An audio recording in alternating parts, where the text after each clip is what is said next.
In the name of Jesus. Amen. Well, if you haven't already heard, a young man named Stephen Strasburg just signed a contract with the Washington Nationals. For those who may not care, the Nationals are a professional baseball team located in our nation's capital. When you work out the terms of this contract, Stephen Strasburg will be paid $95,000 per day, 365 days per year, 366 in leap year, for the next 7 years. Now, I will let you work out the comparison to the incomes of people you know. Why so much? See, I think every society creates heroes who embody what life is supposed to be about, and what human life is like at its best, and what we should all aspire to. These heroes represent human excellence. Strasburg embodies and celebrates a typically pagan version of human excellence. The prized values of competition, success and winning, youth and power, glory, glamour, and wealth. Now, when I say it's a pagan set of values, I'm not being critical, I'm just being descriptive.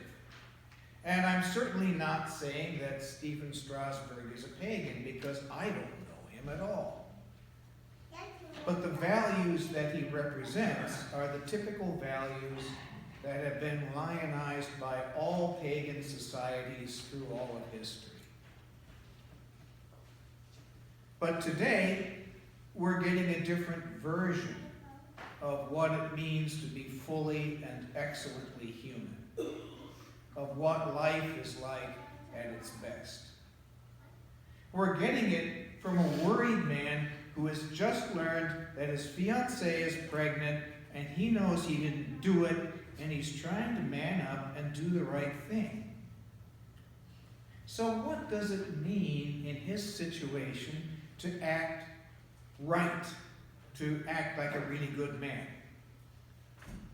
Well, some people think that it means giving other people exactly what they deserve. So if they act properly, you treat them well, and if they do bad things, well, you give them the punishment that they deserve. And perhaps Joseph had considered maybe doing that to Mary, but here's the snag. Back then, and even now in that part of the world, a supposedly loose woman who gets pregnant outside of marriage could quite properly be publicly shamed, humiliated, ostracized, or even killed. We hear of honor killings in that part of the world all the time. And if you read the 8th chapter of John's Gospel, you see it again. Here was this group of respectable guys ready to stone to death a woman who was caught in adultery. And they thought they had that right. And in their world, they certainly did.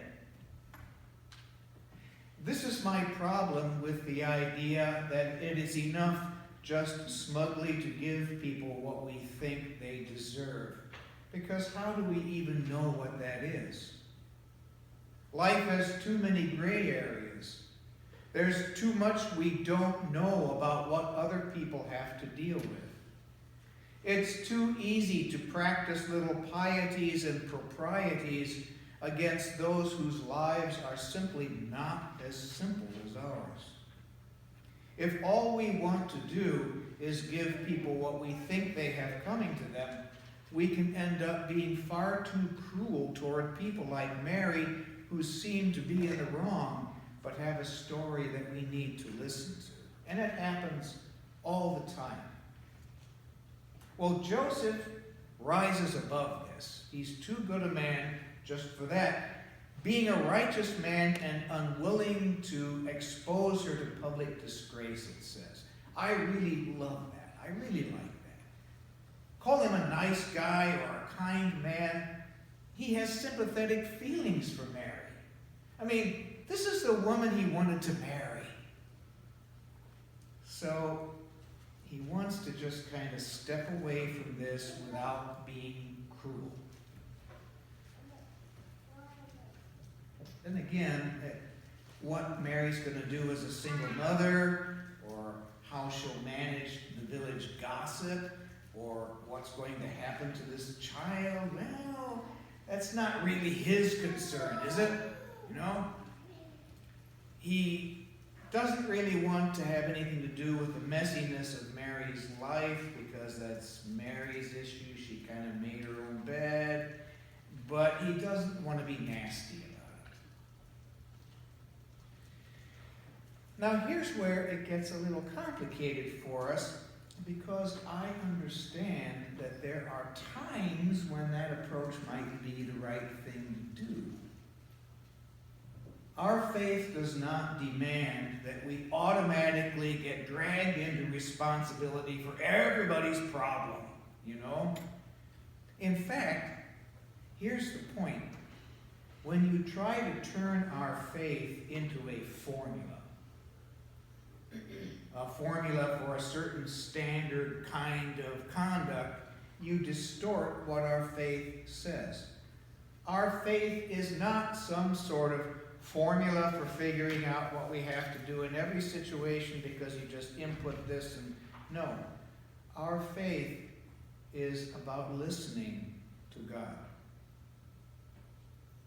It is about listening because our ears are open. We sense that we are always interested. We always need to know what God is telling us. There's an incompleteness in our minds that always opens us to the insight that God wishes to provide. And then it's about trusting God enough to believe what he tells us and trusting him even more to do what he says. So here, Joseph has to pay attention. He has to listen.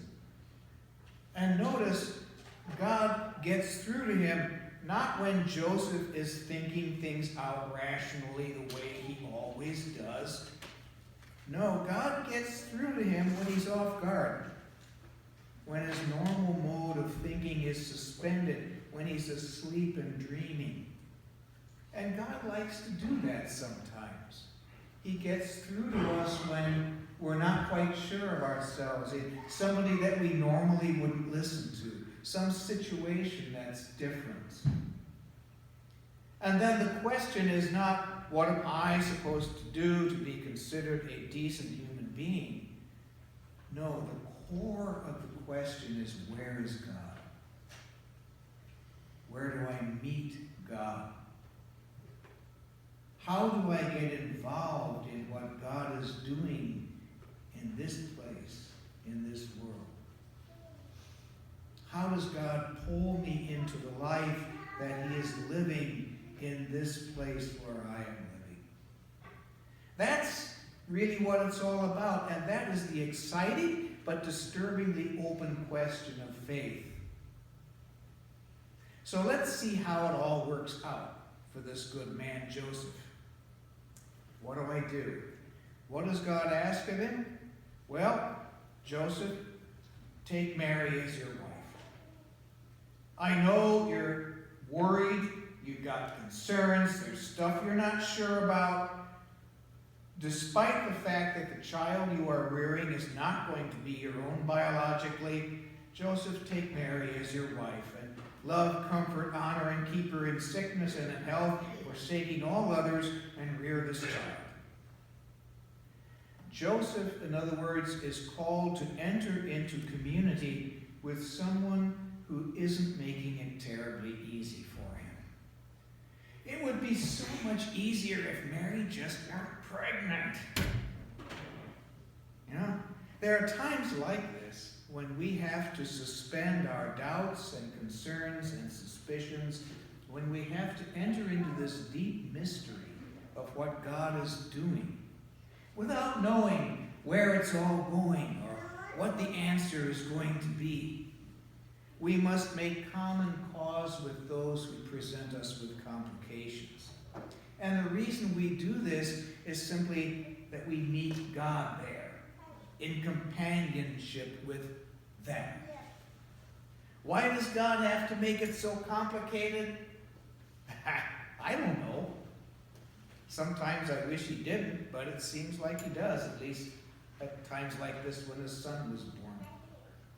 Over the course of my ministry, this has happened over and over again. I've met God in people I did not expect to meet him in, and in situations that felt more like problems than solutions. God's dragged me into some stuff over the course of time, and at the time I wasn't real thrilled about it.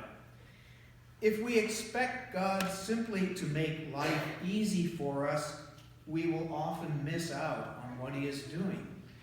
And this is my problem with some of the popular preachers with the 1,000-watt teeth who present God to us as a sort of personal life coach, or a Mr. Fix-It, whose job it is to make our lives work smoothly for us.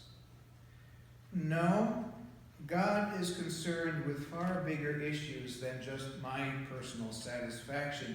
He has an entire world that he is eager to communicate with and save, and sometimes he must call us into this work in ways that just are not personally convenient.